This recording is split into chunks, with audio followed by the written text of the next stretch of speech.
समय का लिखलन हमारे गुरुजी नंदलाल कवि जी हो समय के बाद लिखलन। एक समय हस्तिनापुर के राजा जेकर नाम दुष्यंत राजा रहल, शिकार खेले बदे घोड़ा पर सवार होके जंगल में अलन है और जंगल में रास्ता भूल गए, भटक गए राजा। और जेठ का दोपहरी बा, देखो भाई घाम बड़ा तेज लगा था। घोड़ा पर सवार राजा धनुष बाण लेके शिकार के तलाश में वो शिकार नहीं मिलल। प्यास लगी है दुष्यंत राजा को, पानी का तलाश जंगल में कैलन है। जंगल में पानी कहीं ना नदारद है। राजा सोचत हो कि हम राजा हो के हमके पानी ना मिलत, हम पानी ना मिले ये घड़ी में, ये समय में तो हम पानी बिना तड़प के मर जाए। धीरे धीरे घोड़ा का रफ्तार तनी तेज कैलन है राजा दुष्यंत। पहुंचलन है एक जगह, देखलन है कि एक कुटिया दिखाई दे रहा बा, वहां पानी हुई जरूर। पहुंचलन है, देखलन कि एक कुटिया है, कुटिया के बगल में सरोवर है। जब सरोवर के पास पहुंचलन है राजा दुष्यंत तो देखत हूं कि सरोवर के किनारे बैठ के एक अति सुंदर कन्या, अति सुंदर लड़की लगत रहा ऐसा राजा के कि स्वर्ग से कोनो परी उतरल है। अरे वाह। राजा दुष्यंत देखलन तो टुकुर टुकुर ताका लगलन। अब मन में विचार करे लगलन कि हे मालिक, अब देखा राजा का उनके प्यास लगल है, पानी चाहिए। अब जान जाल चाहता, लेकिन लड़की सुंदर देख के राजा यह सोचलन कि हे मालिक, हे भगवान, अगर ये लड़की से हमार ब्याह हो जात तो हमार जिंदगी संवर जात मालिक। अब देखा 1 मिनट बाद जोन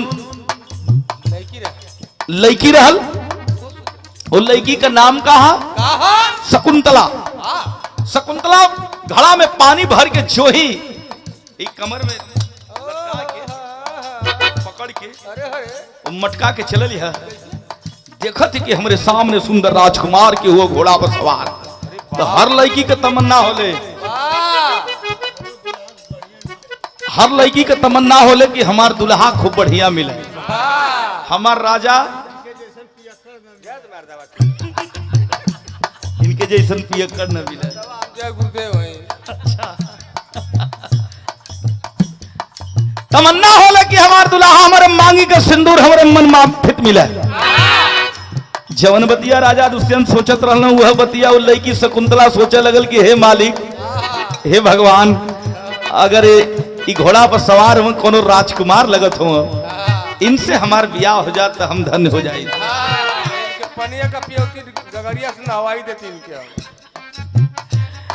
दुई नैना जब चार भाई, राजा दुष्यंत में शकुंतला में प्यार हो गई। जब प्यार हो गई फेंकू भैया ले गए शकुंतला वही कुटिया पर, दाना पानी करौली ना। धीरे धीरे समय कितना दिन बीतल प्यार में, 6 महीना का दिन गुजर गल। राजा अपन राजपाट भुला गेलन प्यार में शकुंतला के। एक दिन याद आयल कहलन कि ए प्रिय, ए शकुंतले, हमके हस्तिनापुर जाए की पड़ी। तो कलाई पकड़ लेती है और नम भाव में बोलती है वह शकुंतला कि हे राजा, हे राजन, तोरे प्यार का निशानी हमारे गर्भ में पलत हो, हमके अधजल में छोड़ के जात हुआ राजा। खाली हमारे मंगिया में एक चिटकी भर सिंदूर भर दा, हमके समाज का दर्जा दे के चल जा राजा। राजा कलन की हरे कैया हो गल हो शकुंतला, ठीक बा, मांगी में सिंदूर हम डालब तोहरे, जाइब हम राजा हिला, हाथी घोड़ा बारात लेकर के आई और मड़ई के सामने तोहरे मांग में सिंदूर भर के अपने राज का रानी बना के लेके जाई। एक अंगूठी दलन ला, ये अंगूठिया निशानी है, एक जब भी याद आवत अंगूठिया देख लिया, याद शांत हो जाई। दे के राजा चले गए हस्तिनापुर। एक दिन अंगूठिया से बतियावत है कुछ, तबले हंसत भी है, कुछ बतियावत है, गुनगुनात है। तब तक एंट्री भइल दुर्वासा ऋषि का। आदरणीय बाबूजी श्री ब्रजेश बेलवा के धरती से 50 रुपया श्री चरणों में बहुत बहुत प्रणाम बा। दुर्वासा ऋषि बोलौलन कलन के ए बिटिया ए शकुंतला, बड़ी तेज प्यास लगी है बेटी, थोड़ा पानी पिला दे ऋषिराज को। सुनत ना, वो तो खाली अपने मन के मीत से बतियावत है।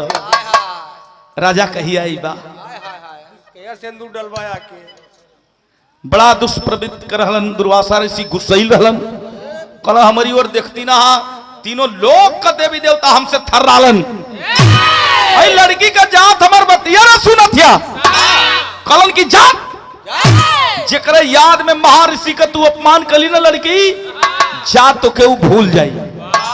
श्राप लग गल बाबूजी, श्राप, शराब ना का करबा, वही ठीको पर रहे वाला बेचारा। ये सिरिंजवा मार के निकालने का। ए भैया श्राप लग गल। शकुंतला इंतजार करत छो कि 1 महीना 2 महीना 3 महीना 4 महीना 5 महीना जब बीत गल, सोचत हो कि गलत प्यार हम कर बैठली।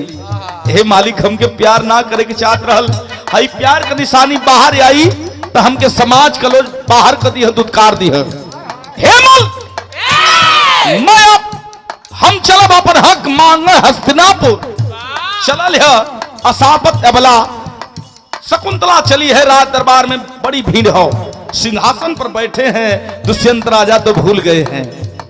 जाके हाथ जोड़ के शकुंतला रोत बा, और राजा दुष्यंत से एक बात कहते हो। कैसे भाई?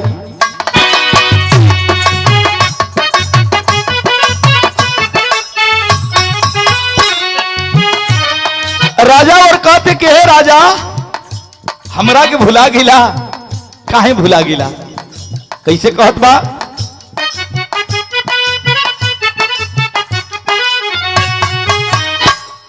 कि पिया बिन प्रीतिया का प्यासल कोयलिया,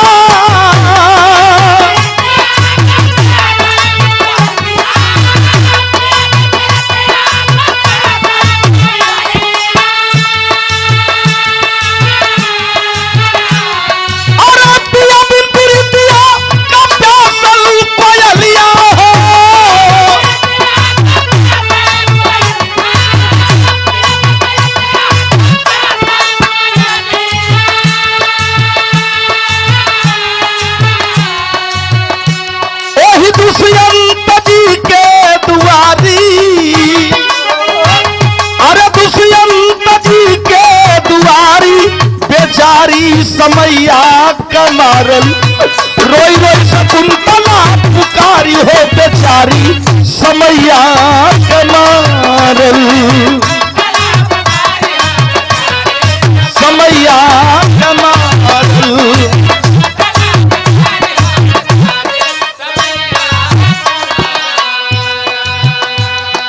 रोत बाबला कहत बाकी है राजा, ये हमारे मन का मीत, लड़की का श्रृंगार सिंदूर होला मांगी कर, हमार मंगिया उदास है राजा। राजा कुछ सुने के तैयार ना हो, हंसत हूं कि कोनो पागल लड़की आ गई। कहाँ की रहने वाली है रे लड़की? मैं राजा हूं, और तू कहाँ की पागल लड़की हम पर लांछना लगा रही है। धन चाहिए तुझे, दौलत चाहिए, ले ले, लेकिन ऐसा शब्द मत बोल। तब एक बात कहते, सबकर करेजा, जितना लोग हो वो महफिल में राज दरबार में सबकर करेजवा हिल गल। शकुंतला रोई के कहते हो कैसे? अरे सजना सनूरवा,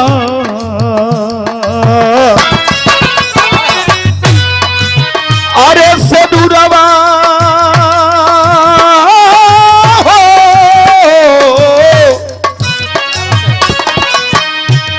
अरे सजना सनूरवा के सपना सजाईदा,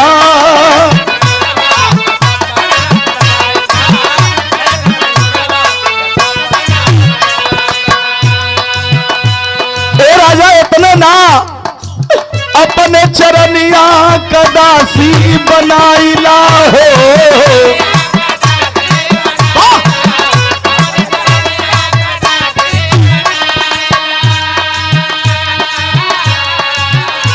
दामन गर्दन फैला के आंचल फैला करके भीख मांग रही है। ए राजा हम कहीं के ना भैली, तोरा सब सच्चा प्यार के ले बानी। बाप गिरी के गगन से खजूर परिया तकली,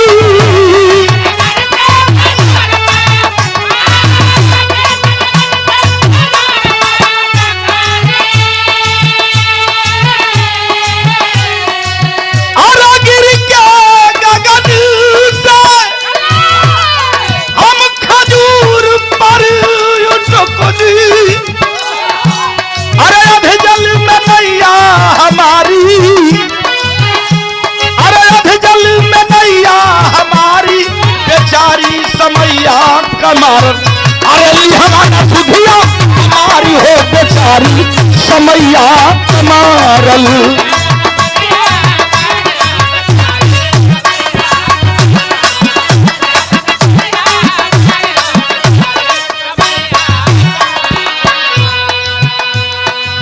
राजा वादा के इला कि बारात लेके आई और यही मड़ई के सामने तोहरे मांगे में सिंदूर भर के अपन राज का रानी बनाई। यह दिन दिखाओ खातिर निर्मोही काहे हो गईला राजा। राजा तो भुलाल श्राप लगल हंसत होवन, डांट के पूछलन ए लड़की तू नहीं मानेगी, सुन का कहलन। के करी पाप सा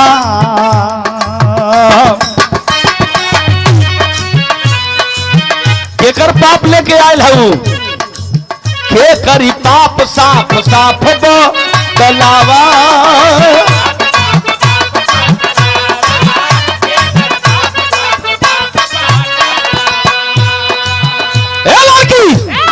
अरे झूठा ही कलंक जनी हमके लगावा हो,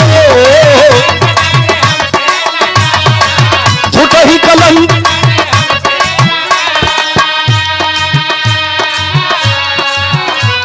अरे नौवा तोहार का बैठा हुआ ठिकाना,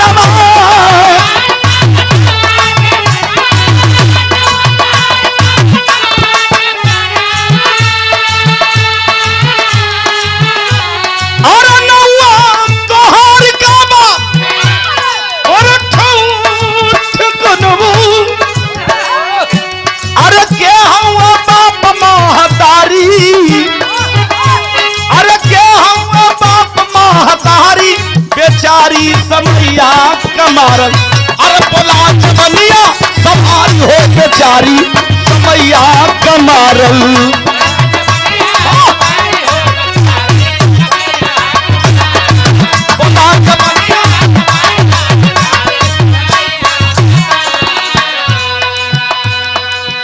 आप तो गुस्सा में लाल हो गए दुष्यंत राजा।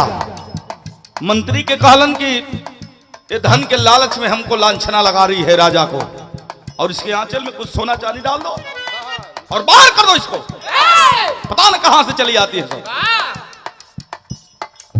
ए भैया तब तो डहुर के रोवे लगल शकुंतला, बारे राजा हम तो जल्दी ना, हमके भुला गिला। खींच करके मंत्री शकुंतला के राज से बाहर कर दिया। बाहर कैले बात तब सोचत बा कि हे मालिक हे दुनिया के दाता, महल से बढ़िया हमार झोपड़िया हो। कहलस का कहलस,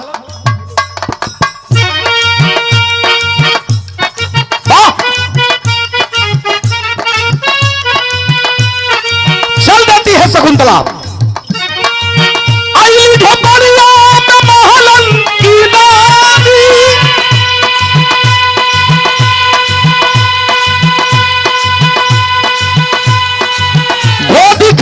सुघर प्यार के निशानी हो,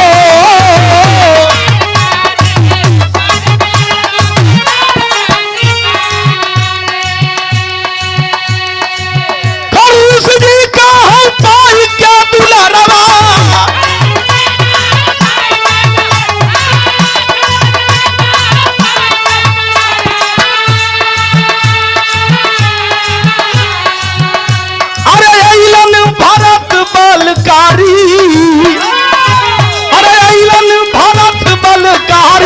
बेचारी समैया कमारल, आशा के खिलल फूलवारी है बेचारी समैया कमारल।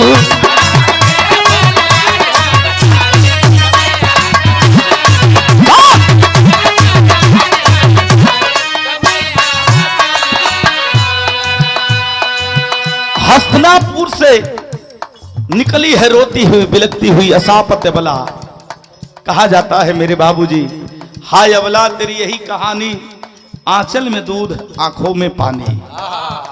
रोत बाकी है मालिक, ये दुनिया में हमार केहू न बा, केहू ना ही रहल। एक राजा से प्यार कर बैठली, वो हमके धोखा दे दिलन। अब कहीं जहर माहौर खा के जिंदगी दे दे। पहुंचली कहा? यही कणुसी महाराज के आश्रम, जो आज करंडा है गाजीपुर। इसी वहां जंगल रहा करता था उस समय।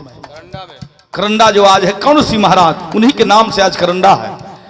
वही जंगल में आके रो रही है, बिलख रही है शकुंतला।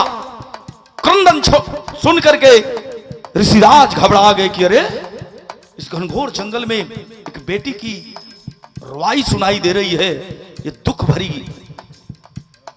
कहानी लगती है। भागल भागल लेके कमंडल पहुंचलन है, देखलन है कि असापत अबला है, लड़की है, विपत की मारी है। बैठ गईलन, कहलन बिटिया घर से केहू मार के भगा दिलस। रोवा लगल ऋषिराज के चरण पकड़ के, बाबा हमार दुनिया अनहार हो गई, बाबा हमार दुनिया में केहू नहीं बा। ऋषिराज कहे कणुसी महाराज की बेटी, जिसका कोई नहीं होता है उसका भगवान होता है। चल मेरी धर्म की बेटी है, आज से तू चल, कुटिया पर तुझको ले चलता हूं। 9 महीना 10 दिन के बाद बाबूजी खुशी मिली।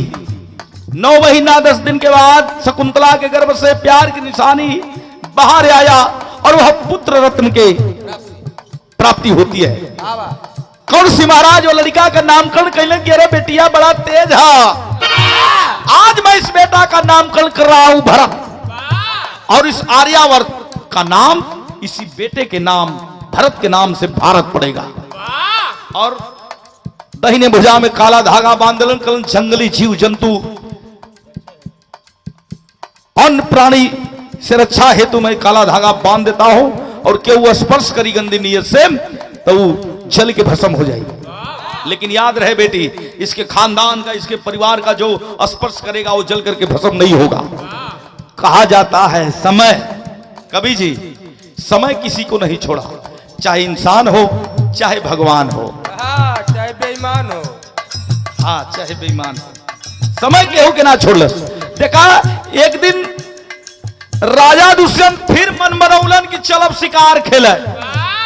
राजा दुष्यंत घोड़ा पर बैठलन है। धीरे धीरे समय कितना बीतल है, 8 साल का लड़का खेलने कूदे लगल। तो भरत बेटवा घोड़ा पर सवार भइलन राजा दुष्यंत और शिकार खेले वही जंगलवा में गईलन है। तो देखे होत का बा भावा,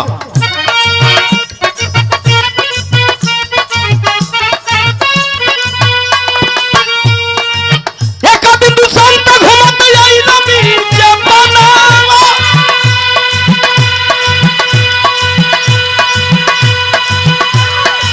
सरवा का तात दी नलाल है सुगनवा,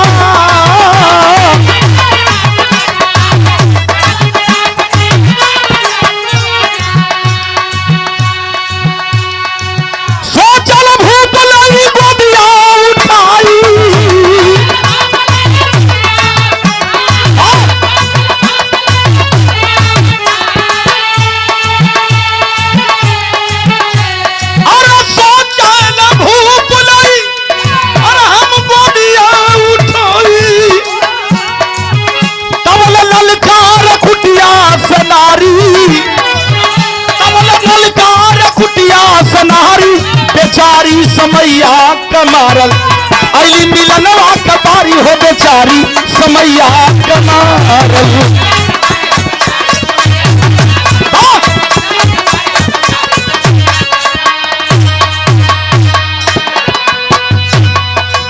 वही स्थान पर राजा दुष्यंत पहुंच गए जहां शकुंतला से प्यार भइल रहल। पेड़ के नीचे 8 साल का बचवा शेर का जबड़ा फाड़ के दांत गिनत रहल। राजा टकटकी मार के देखा लगन, घोड़ा पर सवार हुआ, अरे केकर बेटवा कौनो योद्धा का, किसी वीर वीर पुरुष का बेटा है। वाह वाह। कौन माई के जन्म देला सो तनी उतर के घोड़ा से बेटवा के खिला ले गोद में लेके। राजा लक्ष्य बना लिए, घोड़ा पर से उतरे हैं और लक्ष्य बना करके बेटा की ओर बढ़े हैं। कुटिया दूरी पर हो, पहचान ना पाओ थे, सोचत थे शकुंतला की अरे बाप रे बाप हमार बचवा खेलत बा, कोई मनई है। घोड़ा पर से उतरल है, बेटवा के स्पर्श करी तो जल के भस्म हो जाई। ललकार रही है ए भैया, वो ललिका के छुइया मत। भागल भागल दौड़ के आइल है, कुछ दूरी पर ठमक गई, रुक जाती है, देखती है कि वह निर्मोही राजा 8 साल पहले हमके भरे दरबार से भगा दिलन। हम अपने प्यार के भीख मांग गेली तो राजा कलन हमके भिखारिन धन के लोभी में हमको लांछना लगा रही है। राजा का जब श्राप धीरे धीरे कटल है, दुर्वासा ऋषि महाराज के श्राप जब कटल है, धीरे धीरे याद आवत है कि यहां से हमके केहू के रिश्ता रहल, केहू से हम प्यार के लिए करार के ले रही। हे मालिक की तो बरसों बरस बीत गल, हम केहू के मांग में सिंदूर भरे बदे वादा के ले रही और गोदिया में ले ले वो लड़का खेला था, बहुत सुंदर है, क्या कहना। शकुंतला आइल है और दौड़ के चरनिया पकड़ के राजा दुष्यंत को रोवे लगल। अपने असुवन के धारा से शकुंतला दुष्यंत के चरनिया धोवे लगली, उठा लिए और कहे कि हे शकुंतला, मैं निर्मोही राजा हस्तिनापुर नरेश तुम्हारे सामने खड़ा है, जो सजा देना है दे ले रानी साहिबा। बड़ी गलती भई, बड़ी ग्लानी भइल, हमरा से माफ कदा, हमके क्षमा याचना मांगत हुन। कहत शकुंतला की हे प्रिय, हे राजन, बिहाने के भुलायल साजी के घरे चलियाल तो के भुलायल ना कहल जाला। कौनो सी महाराज वही जंगलवा में से देखत रहो, कुटिया में से आ है आज हमार बिटिया अभागन आज सुहागन हो जाई। ले अइलन है कुटिया पर कौनो सी महाराज और वही कुटिया पर बिटिया के गंधर्व विवाह कैलन और राजा दुष्यंत मांगी में सिंदूर भर के अभागन को सुहागन बना लिए। विदाई का बेला है पंचो, चाहे हमारे घर का बात होकर चाहे जमाना के घर का बात होकर, रात तबीत जाला जब बिहान होला, बेटी बहन के विदाई होला, जेकर पत्थर का करे जा रहा भैया वो डहुर देला बहन बेटी की विदाई में। बेटी का विदाई करते हो राजा हस्तिनापुर का नरेश दुष्यंत राजा लेके चलल हो अपने नगर के ओर, भैया राजधानी के ओर। तो उस समय विदाई के बेला में पेड़ पौधा चिड़िया पशु पक्षी सब लोग रोवत रहल। कैसे भैया, आवा आखिरी लाइन है।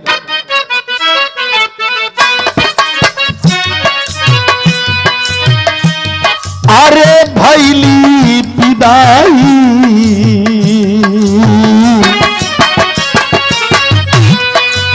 अरे विदाई हो, अरे भैली विदाई कटल विपदा कदिनवा।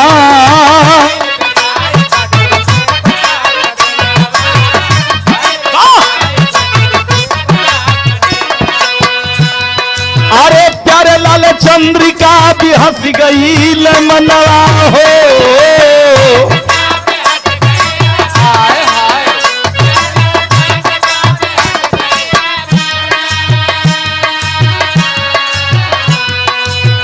कह नंदलाल चलल बन के सुहागी,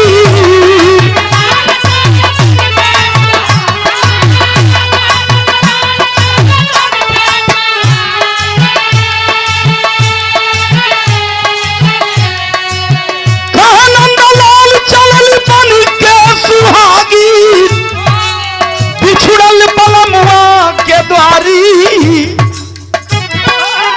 बिछुड़ल बलमुआ के द्वारी, बेचारी समैया कमारल, प्रमोद मिटे ना हो नहारी हो, बेचारी समैया कमारल।